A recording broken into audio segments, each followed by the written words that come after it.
Welcome back to the Ride Laugh Podcast. If you love mountain biking, you are in the right place. Picture your last really fun group ride. You're back at the parking lot. The vibes are high. Everyone's talking about the ride, bikes, tech, nutrition, progression. That's what we do here every week on the Ride and Laugh Podcast. You love bikes. We love bikes. Let's drop in. Sage, I almost don't want to say how are you, because the last few pods I say, how are you?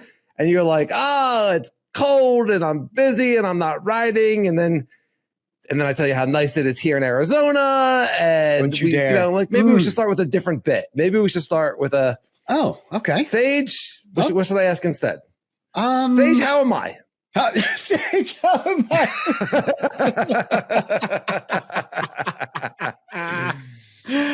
Oh boy. Yeah. I have been holding up half of the bargain.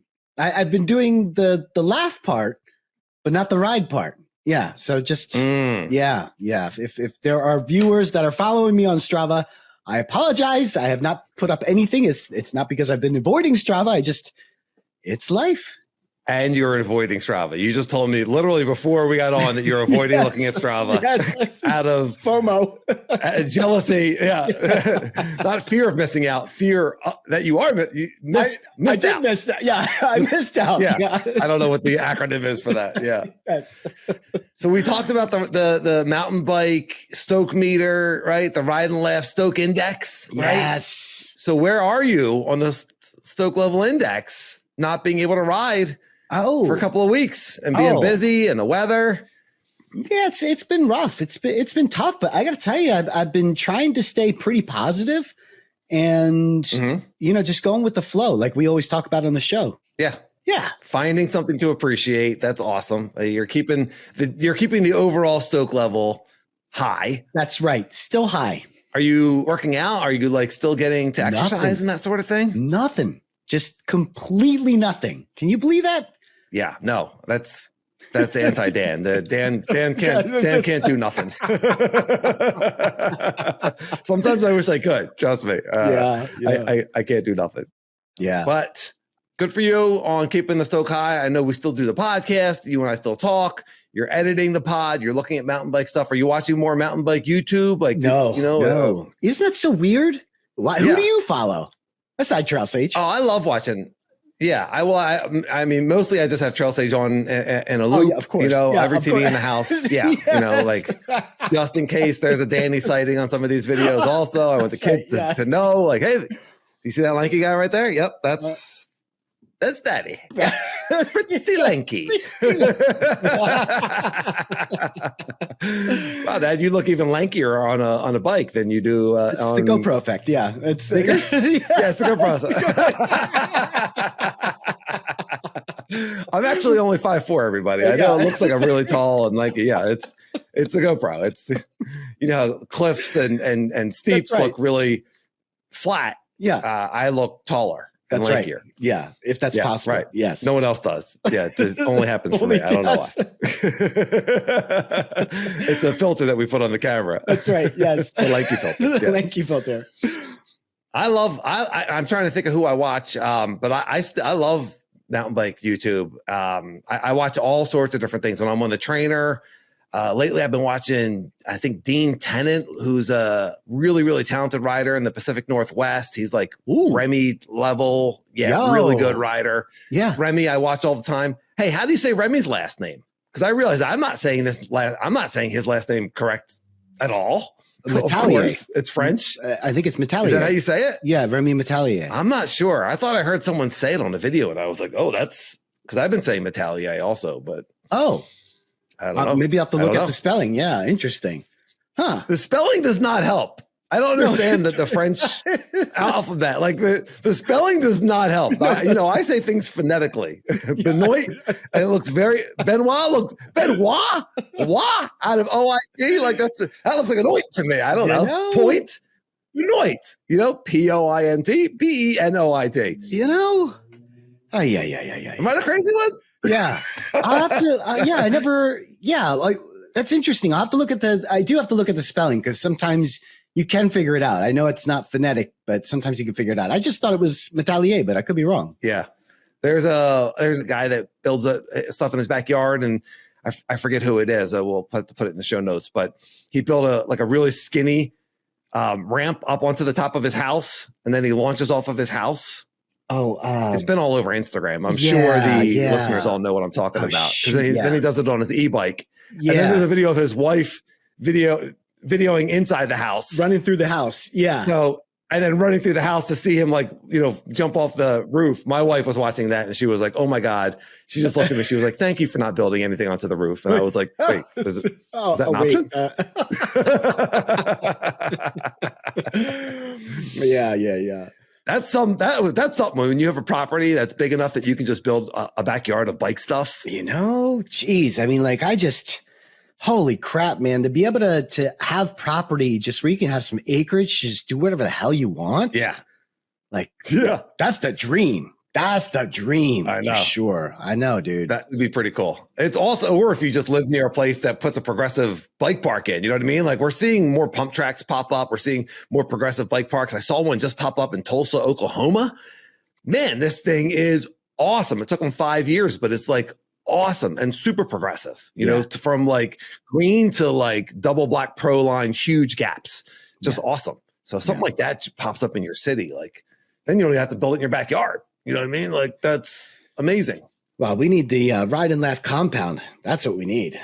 Yeah. Jump compound and tech ranch. Yeah. We could get all out, and the food truck could be there, and we could sell flannel snuggies and shake weights. Oh my gosh. Yeah. Yes. That'd be so much fun.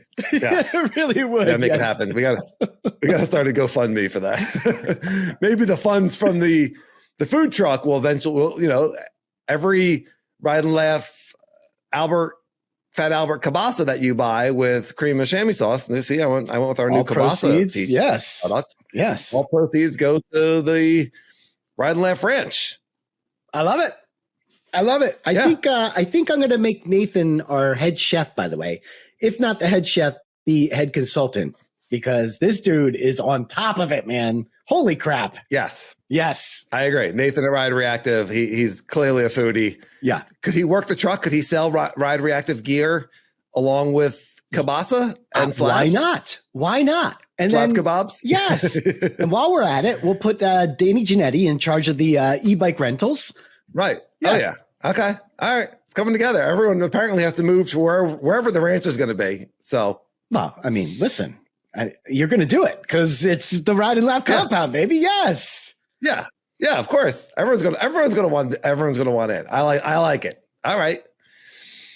We were talking about the most annoying thing on a ride, and we kind of settled on maybe the disc brake rotor being out of true, or your disc, right? Yes. And so, great listener comment and commenter Dan at Juggernaut MTB, he wrote in, maybe the most annoying in the fall is a leaf stuck in your fork or your wheel. Yes. Or if you have a stump jumper, it gets in that linkage and it will not come out in the rear. It will not come out unless you stop. Every time that happens, Danny, every time it happens, I always think to myself, if I tried to place a leaf in that spot and make it stay, you could never get it to stay. You could never get it to stay. It's true. How does this happen? It's unbelievable. Well, and it's certainly something that our desert riders in Arizona, our desert listeners can't relate to. Nothing. But for a lot of the other parts of the world, if you're riding through and it's full, fall foliage is over, all the leaves are down. Yeah. There's a billion leaves, or 100 billion leaves on that trail. You know what I mean? So there's a lot of opportunity. Yeah. The chances are that something is going to find its way in there in just the right spot and then get stuck. And it is just the most frustrating noise in the world. And, then you're reaching down and you don't want to stop. So you're reaching down and trying to get it. And you got to be careful not to take a finger off or something, or not crash. Yes. And it really doesn't matter. It really has no bearing on how you ride. Yeah, really. I know. It sounds like, if you want the sound is like when you used to stick baseball cards in your spokes. You remember, did you ever do that when you were a kid? You stick a baseball card in your spokes? No, but I remember people talking about doing that in the 1950s. So you did that? Yeah. You didn't do that? You did that, or you just heard about people doing that? We did baseball cards. We did balloons. We did, what else? There was one other thing that we used to do. We used to tape them to our spokes. The balloon was the best. Oh, man. What's the balloon? What are you talking about? You blow up the balloon to your... You blow up a balloon partially and you tape it to like the seat stay or whatever. Yeah. You never did any of this? No, it just makes a cool noise. Yeah, it's like, brrr. Yeah. Anyway, it sounds like a motorcycle. Okay. Yeah. Okay. I thought this is what kids did in like 1950s and 1960s, but apparently, where you grew up, it was also the 1980s. Yeah. Also, didn't you play with a stick and a hoop and go around the street and play stickball in the sandlot? Mister. Yeah. No, that didn't happen for you, huh? Interesting. I was selling newspapers on the corner, so I didn't have time to. Extra, read all about it. I didn't have time to play stickball. I was an orphan. And so someone gave me a mountain bike and said, here you go, son. It changed my life. That's right. Yeah. I have a question. We've been talking about bike fit, and then we started, and I was looking at Lee McCormack, just had a Substack on reach and how important like reach is on bikes and sizing. And I pulled up my old bike fit.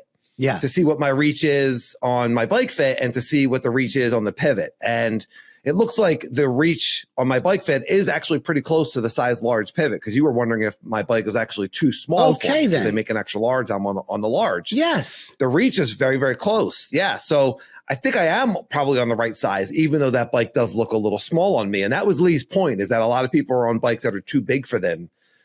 My question is, that bike fit was from 2018. I was on an old Geo Trek Fuel. Oh, I remember that bike. Will I benefit from an updated bike fit, or does the bike fit from 2018, like that's your body, it hasn't changed, and that's correct? What do you think? I think that for you, like just speaking to you personally, I don't think that you would have to, because you haven't changed much. The only reason to get another bike fit would be like, I hate to say it, but we do get shorter. Like over time, the body tends to sag, and at some point you might need to get but that's years and years away. The other thing that would affect is if you had back problems, if you got hurt or you got an injury and you can't, do a certain move or something's uncomfortable, then you might want to get a refit. But dude, you're the model of health. Look at you. You're a specimen, my friend. I was just wondering. Thank you very much. Mm-hmm. And I do work hard to stay healthy. Yeah. I was just wondering if that was old Geo. You know what I mean? I was just wondering, would my fit be different? I'm comfortable like anytime. So what's great about, we talked about this on a previous episode, but what's great about having a bike fit, and then they send you that information.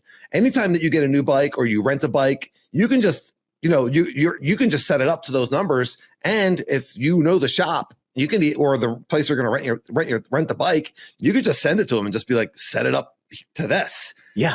And that's pretty money, like to just know exactly where you want everything. And maybe you're changing the stem out when you get a new bike with whatever stock, because what your reach is supposed to be, and, and where you want the seat. It is awesome. And I do pedal without pain. Like I don't have lower back pain when I'm pedaling. And I used to, before the bike fit, I used to have some lower back pain here and there. Yeah. So I'm comfortable on my bikes. I'm just wondering, have things changed enough? Yeah, it would benefit me. I didn't consider the new Geo bikes being an issue. I don't know that would affect your bike fit. If you're a mechanic, let us know, because that's a really interesting I'd love some point. Feedback. Yeah. I'd love some feedback on that. Regarding bike fit in general, like we've also changed as riders. Like we had talked about with the errors of our riding. Like we used to do like really epically long cross-country rides where you're in the saddle for 3, 4, 5 hours. We're still out there for, 3 or 4 hours, but it's not XC riding. Like I'm out of my saddle more than I am in the saddle, But you want to be in the right position. I've been thinking a lot about body position, and I have an email from a listener that I'm going to touch on next. I've been thinking, we talk about body position almost every pod, it's incredibly important. Yeah. And our knowledge on this is evolving, especially since you took the class. Yeah. So I want to make sure that I'm in the proper body position. That I'm on the right bike, and then I'm in that the bike is set up so that I'm in the proper body position so that I can ride confidently, safely, and have the most fun. Yeah. So if the bike fit needs to be revised because now I should be on a longer stem or have a different size bike, that's where I'm coming from. Oh, I don't think that, again, if you're a mechanic, please let us know. But I don't think that your bike fit has anything to do with your body position when you're being dynamic on the bike. You know what I mean? Like, you're moving with the bike, you're moving with the flow, you're moving with the terrain. So no matter how your bars are positioned, no matter where your saddle is, when it's dropped, it doesn't matter because you're moving all over the bike. You're overcoming whatever it is that is in front of you. It's not dependent on those bars or your grips or whatever. Pick a thing, your top tube. I don't know. Yeah.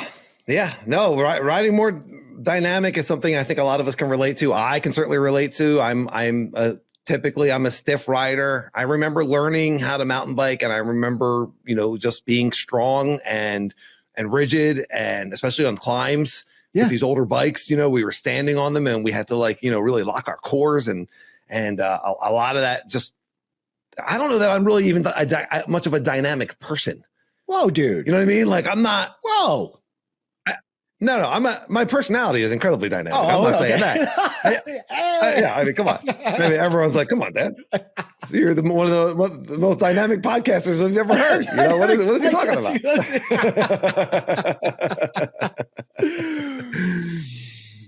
I mean, by looking at my riding, my style of riding, what do you think my style of dancing would look like?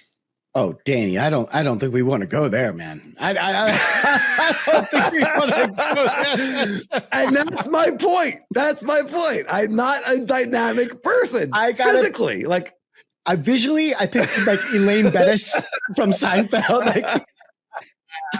If Elaine Bettis was lankier and taller and had pointier elbows and yeah. But then So and I bet you're probably a good dancer. Well, you're a dynamic dude. I've been known to shake a few boots. Yeah. Hey, see, you're confident about it. Listen, it's been a while since I've put my dancing shoes on, that's for sure. But I'm confident that it would come back. Shake a few boots? Yeah, Is that a term? Shake a few boots? I don't know. Is that a term, or did you just make that up? It just popped into my head and it just came out my mouth. That's how I roll. I'm dynamic on the mic. Yeah, we're all over the place today. All over. Hey, I got something on the dynamic because it just came to my head while I was having a visual of you dancing, which was disturbing. But you had mentioned what about the bike fit and the bike? But think about when you go to the DJ or you go to the DJ is actually the best example. Like when you go from your pivot to the DJ, that bike is so much smaller. I mean, the wheels are smaller, yes, but the frame is so much smaller too. You don't have a problem riding that bike. You just get more dynamic. You have that bike move around. And so I don't know that the bike, you see what I'm saying? Yes. And then the Banshee is so long, right? And you adapt, you become dynamic and you adapt and you overcome all those things on the bike. So I guess that's my point. I don't know how much the bike fit would change any of that. Yeah. Right. Yes. Okay. Yeah. So the bike fit is really just to be comfortable, to be ergonomically correct when you're sitting, and to be and when you're sitting and when you're pedaling, and then also to just kind of be in a powerful position when you're standing. Right. Yeah. And that's not going to change. Yeah. If you're an XC rider or you do gravel or if you do road biking, absolutely get the bike fit. It's a no brainer. And we just talked about the trainer. You're sitting in that position for hours. Yes. Yeah. Yes. For enduro mountain biking, I don't know how much it would affect that. And this is where I would love some feedback from our listeners, especially our mechanics out there. So, but I will ride my enduro bike, my Pivot Firebird, for 3, 4, 5 hours. I will go out for pretty mega rides. Jeff Windsor and Rich and I just went out to Central Natty and did a really big ride. We're planning on doing at some point this winter, most likely, the national Trail Coast to Coast, which is an epically huge ride. That's like I think that took us last year, like five and a half. I mean, it's a long time on an enduro bike. Yeah. But I'm always comfortable. Like I haven't, what comfortable is relative. You're still on a bicycle and your ass is going to hurt and your legs are going to get tired and, and your hands. And, but I, as far as like being able to pedal efficiency and be able to, fit on the bike well, that bike fit is awesome. Yeah. So. Yeah. You've gotten so accustomed to figuring out how you like to ride that no matter where you ride and for how long you ride, that probably plays a big part. You got grips that you like, that you are comfortable with. You got a saddle that you like, that you are comfortable with. These are all things that as a beginner, as a noob coming into the sport, you have no idea. You're most likely riding the grips and the saddle that came with the bike. If you're riding flat pedals, you probably don't know the difference between the different flat pedals. And all of those things can make or break a ride. A saddle, especially. If you have a good saddle, mama. Well, how many saddles do you have to go through before you find the right one? Yeah, there's that. Yeah, there's the exercise of going through saddles. I remember there used to be programs where like you could sign up with a company and they would just keep sending you saddles until like you have to pay for it. But it was like a saddle trial program. They would keep sending you saddles and you would try one until you found the one that you liked the most. Maybe that's more of a thing for road riders, but that's pretty important for mountain bikers too. I don't know if there's things like that still exist. We talked about the saddle of the month club, the specialized system, the saddle of the month club. Yeah, yes, I like that. Ride left saddles. I don't know if we want to get into the saddle business. I don't know if I want people sitting on my face. Yeah. Picture my. Oh no! I mean, we're chamois cream. Like we're already in your pants. In your pants.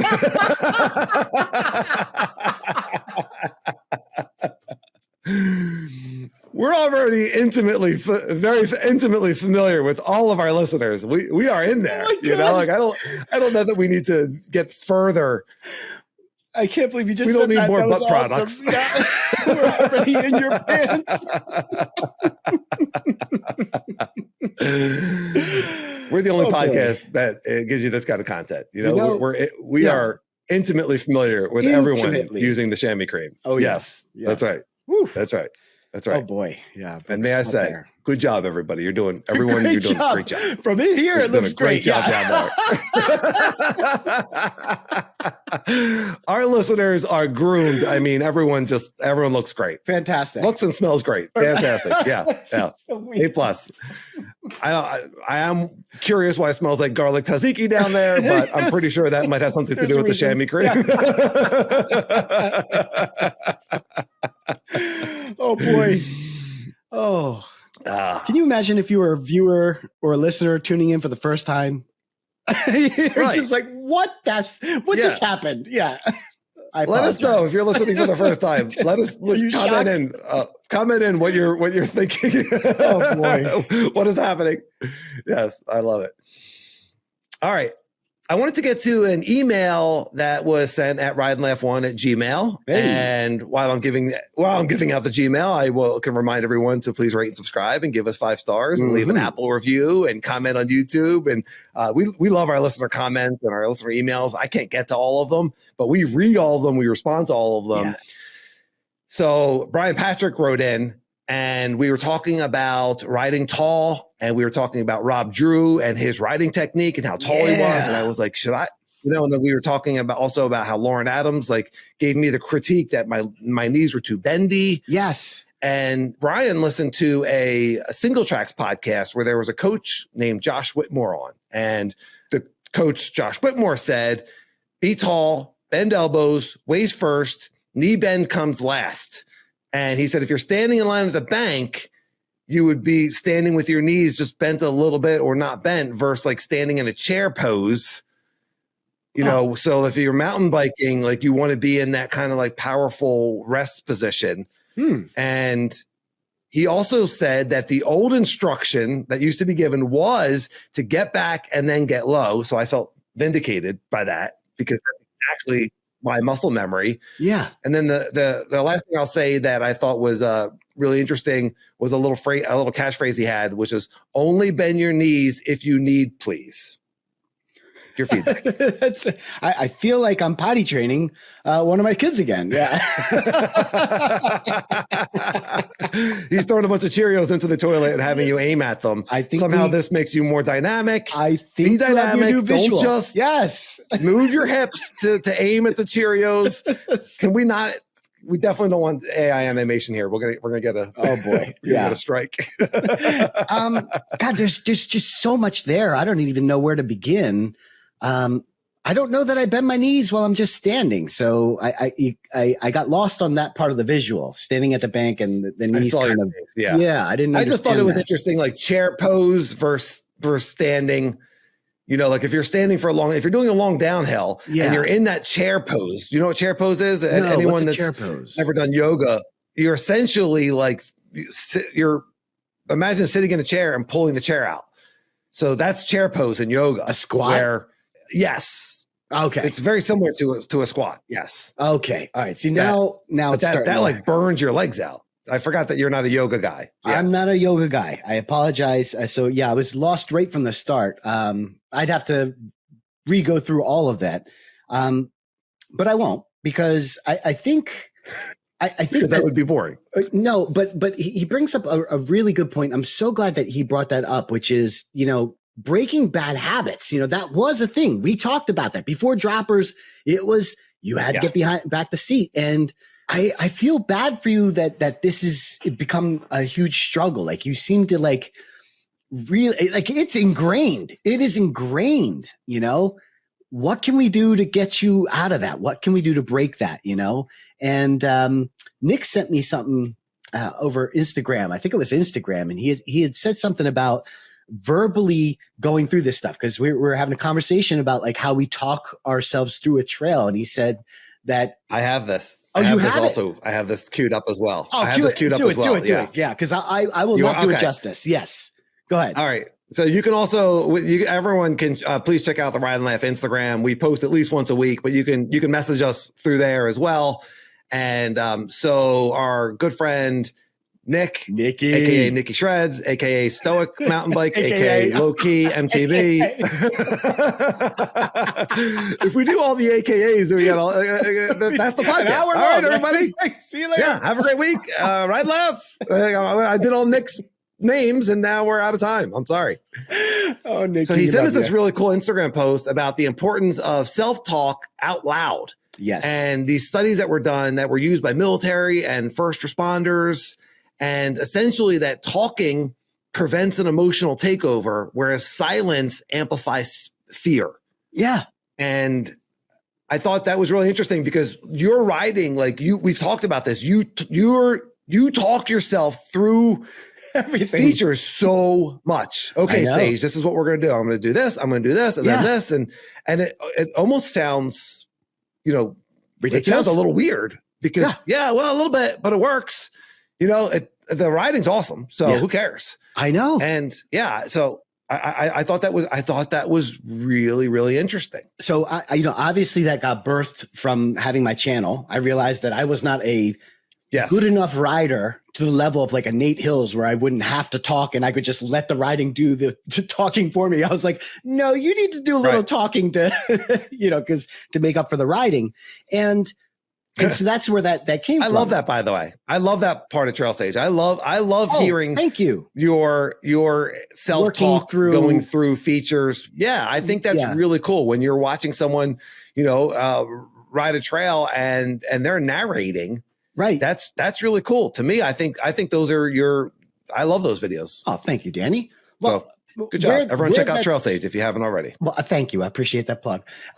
Where that led to now is, now that we're sessioning bigger and bigger and harder features, is now I've taken that and I've included instructions to myself. So before it was just describing the feature. If I was going down stunt double, as I approach the ledge, I'll be like, okay, here's a 2-foot ledge. I'm describing it for the viewer because of the GoPro effect.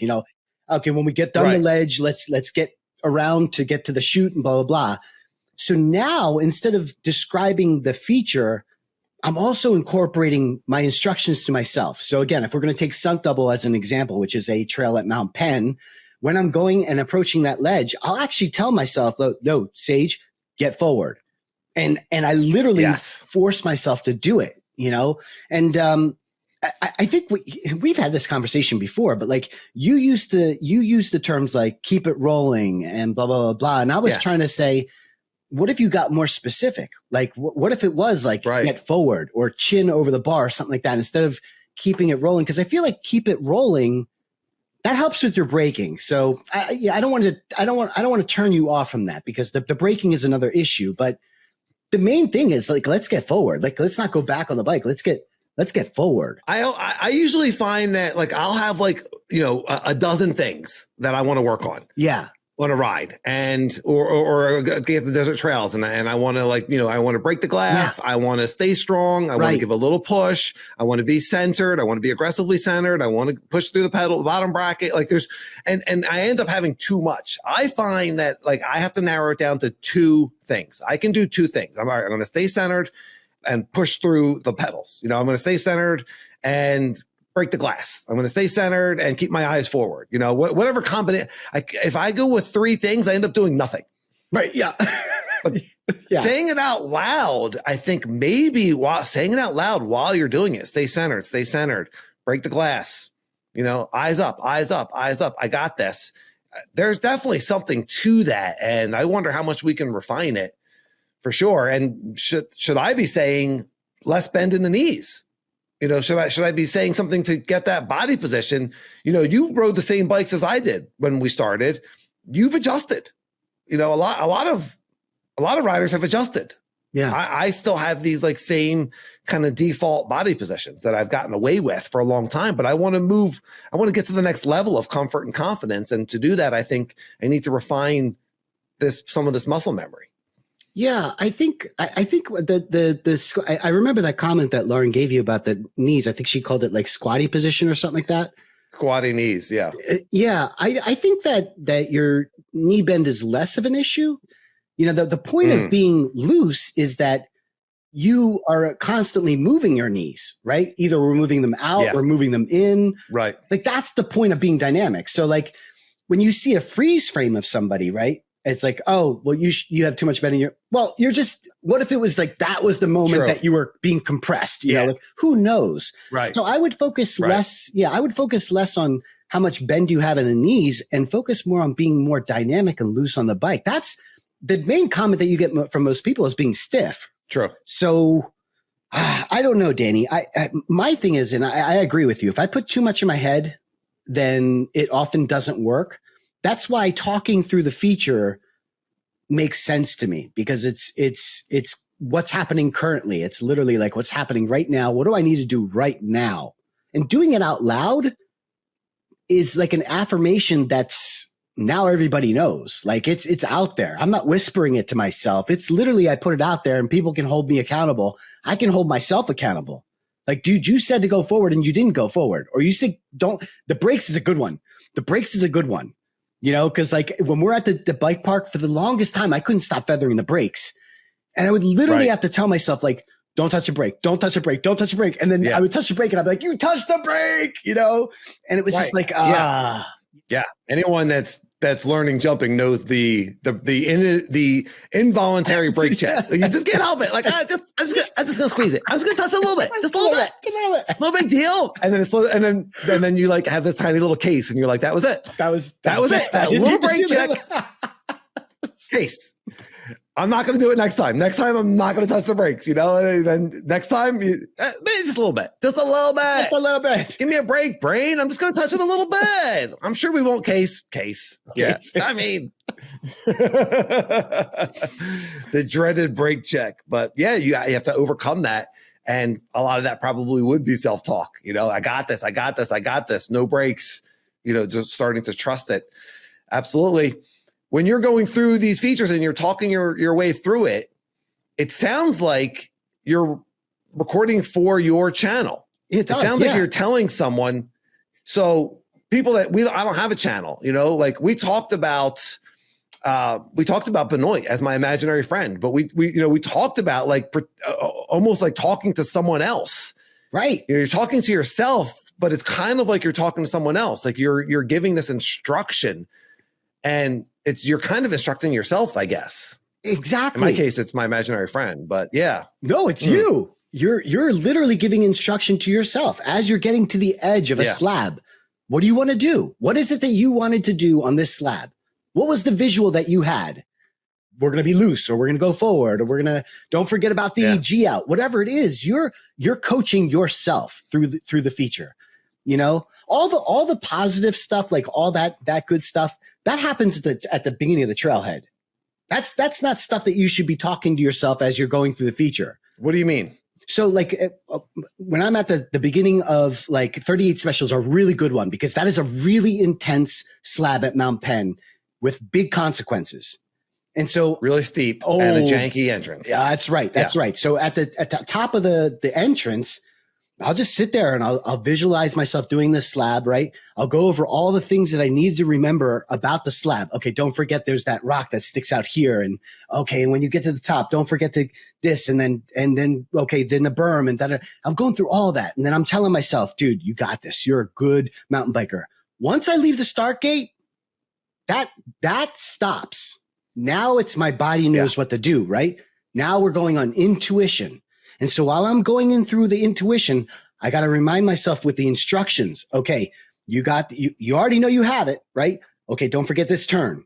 Okay, now don't forget, here's that part where we're going to get forward off of the, okay. It's two separate pieces, I guess is my point, right? It's the positivity visualization and then the instructions. The talking. Does that make any sense? Is that dumb? I think it makes total sense. We talked about your technique in the past of visualizing it, taking that deep breath and then letting it go. Yeah. And now you're ready to go. You're no longer thinking through that level of detail. The riding happens too fast. You can't be visualizing things that are about to happen when they're happening. So according to Nick's Instagram post that he sent us, talking prevents the emotional takeover. Silence amplifies fear. I love that. So if you just continue to talk, you've visualized, you know you can do it, and now you're talking your way through it. You're not allowing that fear to creep in. You're just, okay, I got this, and I'm gonna talk my way through it. And that sounds really cool. It sounds really good. I think more of us should probably be talking out loud to ourselves when we're doing things that, you know, seem scary, when we're looking to progress or do anything that gives us that maybe, you know, fear could creep in. Yeah, I think you should give it a go. I really do. I listen. I have the fortune of watching all of your videos, like all the videos that you guys get to see on the Ride and Laugh podcast. You know, I get to see all those, and I get to edit all those. So I know what you're saying to yourself, you know, when you're doing these trails, and you don't give yourself instruction. I hear a lot of "you got this, you got this, you got this," you know, or keep it rolling, keep it rolling. I do a lot of that. Yeah, but you don't actually give yourself instruction. More specific instruction. Okay. Yeah. Yeah, I'll have to play with it, because to me, I go to my comfort, which is the mantras, to keep it rolling. You got it, you know, and I say those things out loud. Again, I'm preventing an emotional takeover because I am speaking out loud. Right. So it's maybe not as detailed, but maybe there's there's nuance in everything. So maybe speaking out loud in a different manner could be helpful. I'm open to it. I'm open to receive, you know, whatever's going to make more fun, more stoke, more progression, you know, just safer. That's good. Absolutely. Agreed. We had a really interesting comment on episode 27, mountain bike progression myths. Stop judging your riding and start launching forward again. A lot of great comments, but the one that I pulled was from Shady473, relatively new listener. Welcome, Shady. Thank you. Okay, Shady. Said that he was riding dirt bikes. MX is dirt bikes, right? Yeah. Motocross. Yep. Yeah. And just got into mountain bike and loves it. And we kind of had this back and forth on, hey, do you think riding dirt bikes as a mountain bike? Because he's coming from mountain biking after dirt biking, and he's very confident, and he's riding with people that have been mountain biking for a long time, and he's like, you know, already surpassing fitness. Yeah, he has fitness from riding other bikes, and now he has this dirt bike experience, and he's like already, it sounds like, really enjoying progressing. And I said, well, what about the other way? You know, do you think that mountain bikers would benefit from riding dirt bikes? And he said, I firmly believe it would up your mountain bike game. Your textbook standing position is basically the same on both, but rather than boosting jumps, you have seat bouncing. Both are the same concept, pressing weight into the face of the jump for more lift, but you can just sit while you do it on a dirt bike. Just a couple examples of the overlap. And I think there's probably a lot of other things as well that overlap. And there's also a lot of things that are very different, the weight and the motor and the throttle. Sure. Pedaling. Yeah. Yeah. Like, what do you think would be more beneficial if you had to pick a dirt bike or an e-bike? That's a really tough. I mean, I've never ridden. I've ridden motorcycles, but I've never ridden a motocross bike. I'm not sure that I could actually give a good answer there. All I know is the e-bike. Here's what I will say though: every guy and gal that I know that did motocross is an excellent mountain biker. I mean, just like I don't know what to say, man. I really don't know what to say. I don't know if it's the weight of the bike. I don't know if it's the speed. I don't know what it is, but they are just so confident on the bike.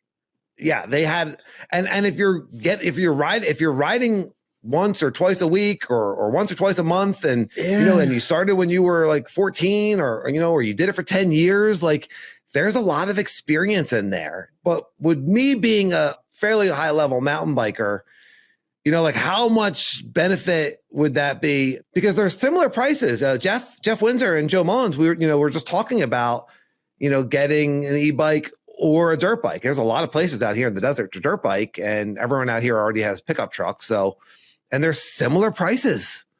And one part of me says that you personally might benefit from the motocross just from the speed aspect of it, because you have you often have a hard time letting go. True. As we just talked about. You're tense, and you hold the brake. And I feel like the speed of a motocross would actually help you. On the other hand, I feel like an e-bike would just make more sense in the aspect of it is very closely geometry wise similar to your regular bike, and so everything is translatable. I don't know, bud. I don't know. That's what do you think? I lean towards the e-bike because that's the sport that I'm already in. Yeah. And like it's just, I know what trails to take it to. I can go by myself, whereas like a dirt bike, that's a whole, another like brand new thing. But I mean, ideally, I think both of them would be great. Yeah, I mean, you just went in the weeds there, bud. I was like, pick one. You're like, you went into all the logistics. Forget the logistics. Let's say that you had... Forget the logistics. Yeah, let's say that you had a place to go on your motocross. Let's say that you had and price was not you could have either. What do you think would you benefit more? Gosh. Yeah, it's really hard to say because I just don't know that much about dirt bike riding. I like you've already said, I know the people that ride dirt bikes. Yeah, they're awesome mountain bikers. Yeah. And it looks like a ton of fun. Oh, it my really gosh. does. Yes. So I would probably need to try it, but trying it may not even like give you an idea because I would be such a noob, yeah, right. Yeah. Well, if you've never ridden a motorcycle, it would be tough. You'd have to learn how to do it. Yeah. I know how to drive stick. So at least I know how to use a clutch. Yeah. I don't know. Yeah. Well, that'll help. Similar, that would help. Yes. Yeah. They're all just in different spots. Yeah. Yeah. That's an interesting argument though. You can't go wrong with the e-bike. No, you can't. You can't go wrong with the e-bike, whereas the dirt bike, like, I don't know if I would I haven't done it. So I just can't say, but Ride and Laugh wanted Gmail and YouTube comments. If you all have dirt bikes or if you went mountain bike to dirt bike, if anyone has done this progression or if you went the other way, and what your experience is, how long does it take to get good at dirt biking? Like, has anyone bought a dirt bike and not liked it? Or is it just kind of universally like, yeah, this is really fun? I'm just curious. I don't know. I haven't looked into it at all. I know. It's, yeah. I mean, you could also, as another part of that argument, you could say, or a bike park season pass, what, like, forget the e-bike, forget the dirt bike. Right. Yeah. What if you just went to the bike park for the whole summer? We know people that have done that. Yeah. I look at, Denny Janetti. Absolutely. If you live near a bike park. Yeah. Dennis is like, I think he's an hour, from Mountain Creek. Yeah. Dude's amazing. I would take that. I would take that. I You would know? take the bike park for sure. Yeah. I don't live an hour away from a awesome progressive bike park. Yeah. I live 4 hours away from a dusty. I don't want to. We're not going to diss it. Don't diss it. Don't diss it. It's a good bike park. Positive vibes. Hey man, there's a lift and you can ride bikes all day there. So there you go. You know, there's fun things to be had at Sunrise we're talking about. So what would you do? Bike park, season pass? I probably wouldn't. E-bike? No, I probably would get an e-bike. Yeah. Yep. I you just live in an area where the e-bike essentially can turn Mount Penn into a bike park. Exactly. You know, it's basically shuttling. It gives me more variety. So, and I do like to pedal. I do like that. And with the e-bike, you have that option. You know, you could put it into eco and still get a pretty good workout. You know, not that the bike park is a walk in the park, because, you know, I'm still exhausted after a bike park day. True. But I think it's a little bit of different type of exhaustion. Like, I'm usually exhausted at the bike park. Yeah. It's usually mentally, like, I'm just like spent. I'm just like, oh, you know? Yeah. Yeah. Well, with the e-bike also, for me, like I ride the trainer and I go out for like these big rides. It would be really cool when I get my e-bike. You know, I look forward to being able to go out and just practice technique, body position, you know, the self-talk on the downhills, you know, so obviously you can explore more trails. And, you know, out here in Arizona, like there's huge trail system. South Mountain is huge. There's trails that we almost never get to or barely get to. So you can explore those more, but to be able to go out and say, like, I'm not going to blow my legs up. You know, it's Friday. We got a group ride on Saturday. The group ride is big. We're climbing National Trail and analog bikes. Friday, I want to go out and just work on getting up the mountain and do a couple technical downhills and you know, just get that confidence and lock that in and everything. I've never heard anyone say that an e-bike isn't fun. Like, you don't really hear about people getting an e-bike and then getting rid of it. No, you don't. I honestly, like, Danny, I mean, you just showed me a video of you going down Corona de Loma and there's bikers climbing it.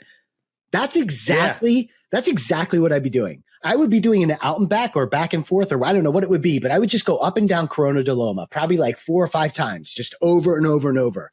Like, talk about, I don't think it's that easy to climb on an e-bike. I don't think it's that easy to climb on the e-bike. It might not I know be. Rob Drew sessions it. Like, there's some really tricky sections that most people are walking even on an e-bike. Even better. My point is, like, I just want to be able to session a trail over and over and over and really get to know the nuances and try different things. You know, that's the problem with a place like South Mountain or Mount Penn or whatever. Like, you're always riding different trails. And so, like, when I rode the Lanchies trail and I did it 4 times, it really benefited me. You know, I started remembering where the rocks were and where the dips were, and I could really accentuate that. It made a huge difference. Yes. So e-bikes, yes. And you're practicing your bouncing technique, and then you're starting to feel, I can get more traction when I really wait here versus here. And then you see other berms like that in your riding, you know, that's like, that's just like the Atlantis, you know? So you start to like kind of lock in those skills a little bit more. You're not just in survival mode of like, let me get down this trail and have as much fun as possible. You're actually like working on specific skills just because you're doing it over and over. Exactly. Yeah. So e-bike all the way. Yeah. Oh, yeah, they're awesome. So looking forward to making that happen. Dennis texts me at least, or messages me, or you know, at least once a week. Yes, as he should. Get the e-bike. Get the e-bike. He's on the committee. He's the head of the committee. He's got no choice. He takes his contract, his work very seriously. Yeah. In his contract. All right. Let's. What do you think? We should get into some mountain bike gratitudes of the week. Yeah, let's do it. All right. Well, this one, my mountain bike gratitudes of the week go to 2 listeners. One who we talk about all the time is Denny Giannetti. Another is a fellow named Howie, who is a listener in Michigan. And we got these awesome emails after, especially all, you know, the podcast that we had where you and I were very open, and I was talking about my struggles, and and I was really having a hard time, and just very, very cool. Like the Gmail is a great place if you want to write something a little bit more long form or a little bit more personal. And I can't share everything, of course, but the gist of it, you know, how he said that he's in Michigan. He grew up in Lancaster, so he loves hearing our accents. and because it reminds him of home. Yeah, yeah. I thought I would throw in home there because you could really hear the Philly accent when I say home or phone or Who's got more of a Philly accent? Do you think it's me or you? I don't think I have a Philly accent. Yeah, I don't know that you do either. Let us know. RyanLeft1@gmail and comments. Like, say I know I do because people talk about it. Yeah, yeah. No, if I have an accent, it's more Delco than Philly because I grew up in Delco. Oh, yeah. Oh, okay. All right. Well, I grew up in the suburbs, but somehow I picked up all the cool Philly accent. Yeah, you did. That everybody loves. It's a good accent. That's a great accent. Hey yo. Hey yo. Hey yo. Hey. It's a good accent. We'll just go Italian there. Howie continues. Danny, from listening to the most recent pod, it's obvious that you're quote unquote in one. This is a hockey player term when things just aren't going right. Yeah. You got a lot of things on your mind that affects where you are. And that's kind of the way I felt. Like I was in one, it was just kind of like on a lower vibe and I was having a hard time getting out of that. Yeah. Yeah. And then Howie just being like such a sweetheart. He listens to the podcast. He's a listener. He shared his phone number. He said, if I need someone to talk to, give him a call. Like, it's just so nice. Our listeners are the best, man. Mountain bikers are the best. Unbelievable. Yes. Thank you, Howie, by the way. Thank you. That's very nice. Yeah. Amazing. And then, they probably each deserve their own gratitude, but I'm going to group them together because Dennis's email was, equally amazing. And he tells his story of getting sober and working through some difficult times. Oh, yeah. And feelings. And he's just like kind of letting us know this was to you and me, so after all both of you have been through and are going through, I want you both to know that you have left an impression that I will never forget. I truly don't know where I would be without your guys' support. And we need more guys like you, guys in this industry, to show young men it's okay to hurt, to feel feelings, and that's okay. To come together when times are tough. Never stop what you're doing because it's making a difference. Yo, Denny. It's me right in the heart, man. Yeah. He's so eloquent. He's such a great writer. Yeah. And also like a huge kudos to you, Dennis, for getting over that addiction. That is some serious, I've seen some family members go through that, and kudos to you for pulling yourself up by your bootstraps basically and just getting yourself together. And I'm glad that we all have mountain biking is the commonality between all of us. That's the common thread that we can all kind of rely on. And, I know that I rely on mountain biking to help me get through some stuff too. Not that I'm looking to mountain biking to get me through it, but I know that it helps me through it. I don't know how to say what I'm trying to say. There you go. Thank you. Yes. Yeah. Yeah. It's like a good friend, that you can rely on. Thank you. And it's actually something that comment that I had highlighted also from Dan and Juggernaut MTB on the same podcast, where he said, Dan, like when mountain biking wasn't bringing you joy. Oh yeah. Because you had all these falls, then that was your therapy. It kind of feels like you lost a friend, or like a friend stabbed you in the back, like they betrayed you. And then the more that you kind of get out there and do some easier rides and do some fun rides and just have fun. And then you realize like, oh, I just misunderstood what that friend was saying. They didn't stab me in the back. It was a misunderstanding, and they're still here for me. So Dan, another great listener and very great writer. Yes. But yeah. All right. Thank you, Howie and Dennis. That was fantastic. All right. And authenticity. I think authenticity, that's what Dennis is talking about. Yeah. Is that we're being real. And that was what's so great about that series of pods where I was struggling and you were commiserating, and, we were going through what life, and it was affecting our riding, and I think everyone has been there. We're not putting a rosy picture on it and saying that everything's great all the time.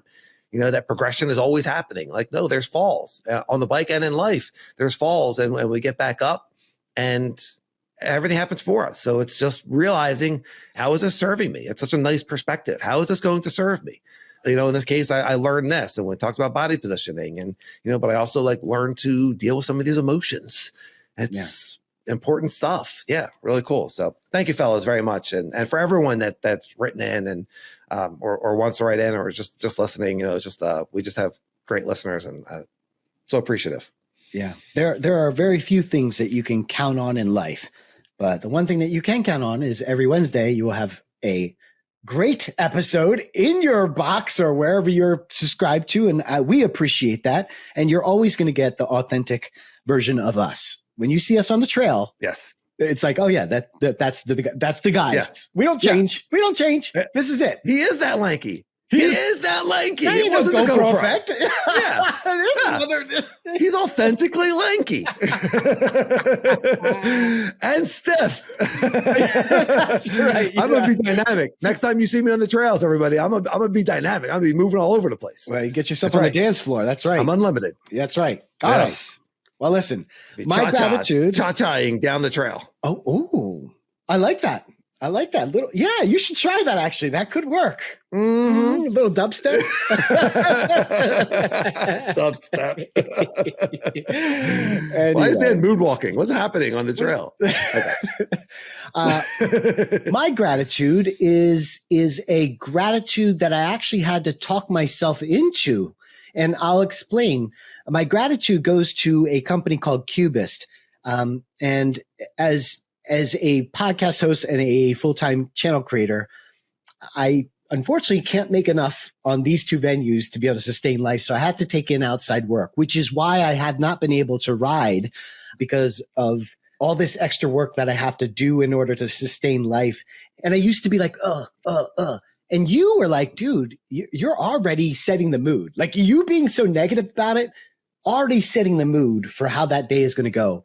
And from that moment, Danny, I changed that. And now I say, I'm really grateful that I get to do these jobs. And I tell you what, it's made a huge difference. And the gratitude is to Cubist, because they really have kept me afloat. It's amazing. I don't get too many of these side projects, but when I do, they make a good chunk of money in a very short amount of time. And that's allowed me to continue to make Ride and Laugh content and Trail Sage content. So thank you, Cubist. And yes, thank you, Danny, for helping me change my mindset into going into those jobs, actually. Yeah, I was gonna say, like, there's the production company that you're moonlighting for, that you're getting these side gigs for, that really help your mountain bike life, because now you have the income to do more riding or do some mountain bike travel, or right, exactly. Get a new bike or new parts, so that income is nice. But what I'm hearing is you went from I have to do this to I get to do this. And you said it. Yeah, I'm grateful that I get to do this, and just changing that perspective from I have to or I should to I get to, it changes everything. It changes your whole, like, flipping that perspective. I get to do this, and it's going to work out for me. And it's just a beautiful way to live. It's really cool. Kudos to you for switching that around, and now being able to go through your day and smile and shine your light and be the trail sage that you are. And help. Who knows how many people you help by just being there and being in a good mood and just smiling, and just being you. And so we can shine our light. We don't need to dim it. Everything's going to work out for us. It's a great way to live. I love it. That's kudos to you, man. Bam. All right. Well, thank you, Danny. Mountain bike tip. And this one, I can't take credit for this one, man. We did a mountain bike tip, what was like maybe 2 pods ago, about the valve core. I was on a ride at Mount Penn, and I couldn't get my valve core to completely shut. So when I filled up my tire, the air just kept leaking back out because the valve core got on the Presta gunked valve. up. Yes, it got all gunked up with the stands glue. And so Pat wrote in sealant. Yes, glue. Yes, the stands. Yes, the sealant. And so Pat writes in, dude, when I set my mountain bikes down for the night or the day or whatever it is, he makes sure that he keeps his storage. Stem. Yes. Man, I am all over the place on this tip. Yes. Piece it all together. The pod's gone too long. Sage is out of battery. Yeah. You're flying. Your dropper post, you're shifting. Yeah. Nothing's working right now. You are completely out of battery. Dude, yeah. I'm rudderless. You're on the landing strip. You got the lights and you're waving me home, and I'm just all over the place. I know. Listen, when he parks his bike for the night, he makes sure that his valve is at the bottom of the rim. So instead of, like, normally I would just, like, I don't even care. I just leave it wherever. But his point was that sealant will drip down into the core, and that's what gets it stuck. So he makes sure that the stem is at the bottom. So all this, whatever sealant is in there, is dripping out. And I thought, wow, Pat, that is really, really good. So I have been conscious about where I keep my tire rotation is when I put it inside the van. I make sure that valve is at the bottom of my tire. So Pat, thank you very much. And maybe someone else will be able to use that tip as well. Yeah, that's a good tip. It's easy enough to do to just rotate your wheel around so that the valve is at the bottom. So simple. Yes. And then the valve sticking up. And so any sealant that gets into that top portion of the Presta valve is hopefully going to just with gravity just drain out. And maybe you won't get it as gunked up as often. So certainly worth a shot. Good job, Pat. Wow. You just did that in what was that? 10 seconds. I just timed you. It took me 2 minutes to do exactly what you just did? What happened? I'm fully charged. I can do another hour. I got nothing. Let's go. Oh my gosh. Never. Yeah. Oh boy. I'm sorry about that, folks. What happened? You run out of coffee like halfway through the podcast? Your energy meter started unleaded. Yeah, I went decaf. What happened? Jeez Louise. Never pod decaf. You should have told me that in the beginning. Can we get a Ride Enough coffee? Let's make that happen. Folgers, reach out to us. Yes. Ride and Left coffee. It sounds good. It'll definitely go in the food truck. I mean, you're a coffee connoisseur. That's it, baby. We need it. We'll need it. Yeah, that's all you drink is coffee. So we're gonna need it in the food truck. Yes. Coffee and kielbasa. Ooh. I'm here. Some good combos here. Good combos. Yeah. Really good. I like that. Sounds pretty good. Yeah. We got to get muffins in there. We're going to need some sort of mountain bike muffin. I'm going to have to say it's going to be good. It's going to be good. Yeah. Yeah. Nathan's like, why don't you guys stop making the menu? All right. Leave the menu. You know. Yeah. You guys already you already made fermented chamois cream. Okay. This is nobody's buying this crap. Let me handle the menu. You guys can name it. All right. Oh boy. All right. If you're still listening, you are definitely one of us. You love mountain biking. We appreciate you. Please rate and subscribe on your podcast player. Give us 5 stars. Give us a thumbs up on YouTube. Leave a comment. Watch to the end. Download and set to auto downloads. All that good stuff. Tell your friends about the pod. We love making it. We appreciate everybody for listening. Everyone have a fantastic week and a great week of riding. Ride left. I'll see you, everyone.